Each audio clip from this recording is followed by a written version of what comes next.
After partnering with the Walt Disney Company and Lucasfilm for Star Wars Outlaws, it looks like Ubisoft is going full Disney because the latest rumor claims that their upcoming Assassin's Creed game, no, not Shadows, Assassin's Creed Hex or Hexe, will be embracing the witches. And not only will it be embracing the witches, but it will also be the gayest Assassin's Creed ever.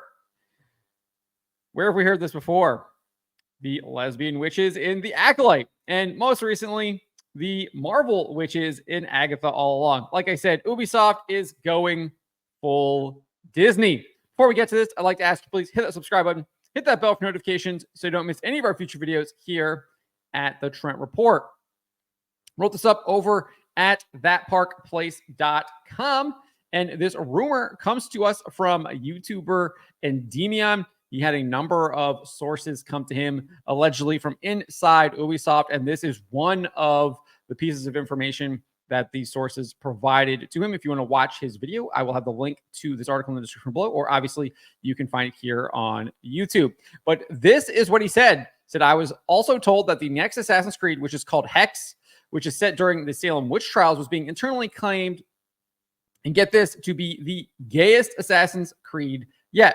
So I'm not really sure if this source is accurate, given the fact we have heard previous rumors that the game was going to be set during the Holy Roman Emperor, but would indeed involve witches. So maybe there is a little miscommunication there. It does indeed seem like there is going to be witches involved.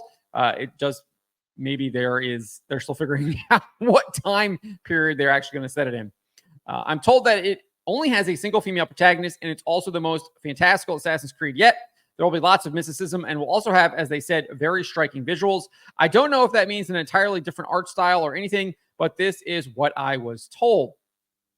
And I do think that kind of matches up to what we've heard from Yves Guillemot, the CEO of Ubisoft, which we'll get to his comments here in a little bit. Next, Endymion said this: I was told it will still be an open world action game like the other ones, but from what I've been told, it is the biggest departure yet for the series. My sources claim that Hexe is very, very female power oriented. We are talking lots of lesbian relationships and female characters. It has witch covens and apparently very little masculine presence within the game.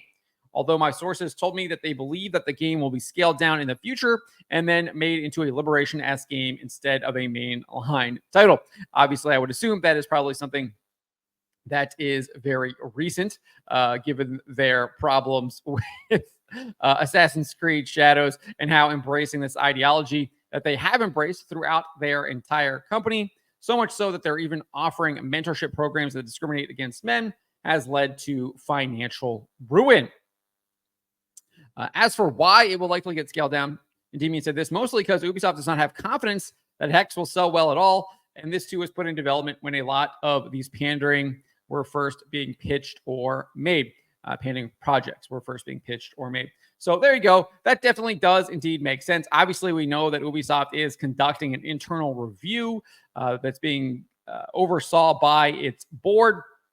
They do know that they learned a bunch of things from Star Wars Outlaws. Maybe they realized that pushing the agenda in their video games is not a good way to keep your company financially solvent. Again, obviously learn that stuff in just the past year, right? Where they had loss after loss after loss, loser after loser after loser. You can go back just to the end of last year with their Pandora game, their Avatar game. Then you look at X Defiant. Then you look at Skull and Bones. Then you look at Star Wars Outlaws. And then it's not looking good for Assassin's Creed Shadows, having to delay that game 3 months.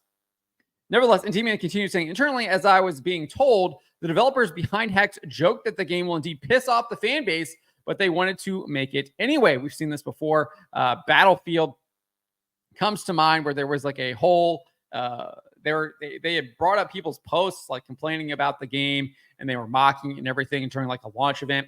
The joke actually ended up being on them, as the game was an absolute utter disaster, and the guy behind it was eventually excised from the company. I forget his name. But this does not seem unheard of. We've seen this in the past. And the way that Ubisoft has kind of responded to the criticism for Star Wars Outlaws and Assassin's Creed Shadows, this 100% makes sense to me. And this is also what we've seen again, like with Concord, and how they were calling people, one of the developers, I forget, talentless freaks. is how one of the developers described critics of that game. So again, I think this is kind of an attitude that many developers have towards their paying customers that, interestingly enough, aren't paying them anymore, and that's why their games are failing. Demion then says, I assume because the game is devoid of male characters, besides, of course, the ones you'll probably kill or hunt. And like I said, it's going to have borderline magic at this point in the Assassin's Creed series. So expect lots of weird Isu gobbledygook, I guess, as well. The Isus being that progenitor race that that they introduced in that game as part of their mythology. But that's what I was told about Hexe so far. So that is the latest information regarding Hexe from Endymion, the latest rumor about this game.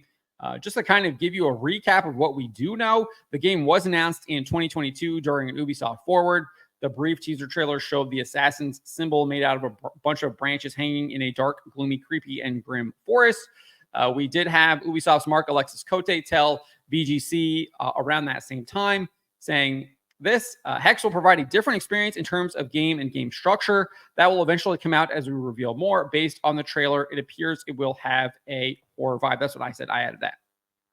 So he does say that it will have different experience in terms of game and game structure, albeit maybe that seems to have changed given the fact that Endymion is saying it still will remain an action-oriented game.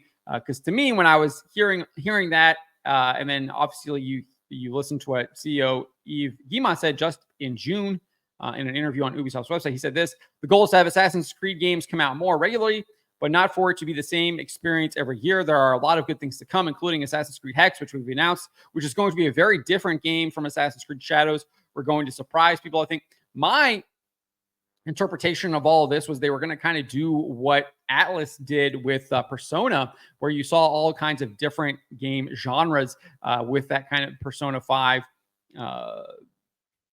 genre, brand, whatever characters involved. So you had like Persona 5 Tactica, you had the Muse version of it, which I'm blanking on the title for that game. But they did all of these different kind of game genres around that franchise. And that's kind of something I thought we would see with Assassin's Creed. Maybe they do a tactics game. Maybe they do a Muse game. Maybe they do some kind of horror style game that's maybe more first person, something like that, where you do have like a very like dark vibe and you're kind of moving through the woods and things like that.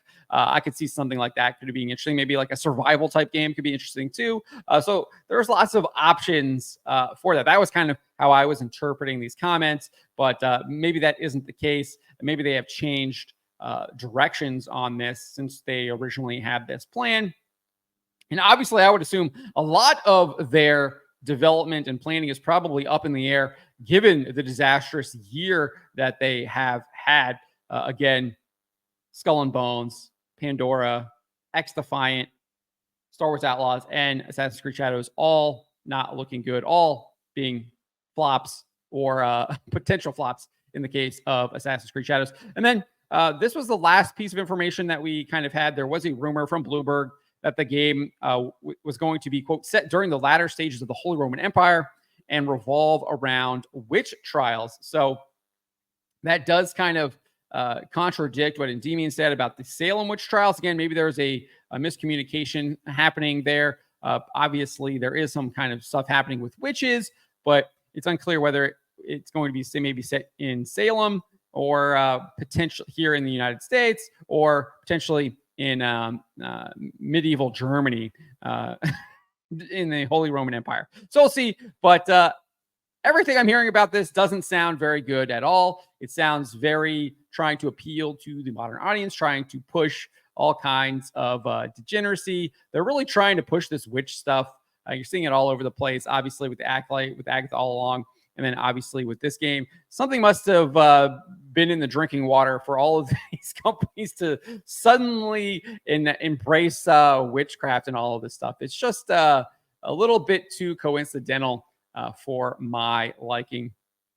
But let me know what you guys make of this. I think this game is pretty much DOA, if indeed it will be the gayest Assassin's Creed yet. Just not interested in any of that kind of propaganda in my video games. But let me know what you guys make of this. Let me know in the comments below. Remember to always be charitable, especially to each other, but to always speak the truth.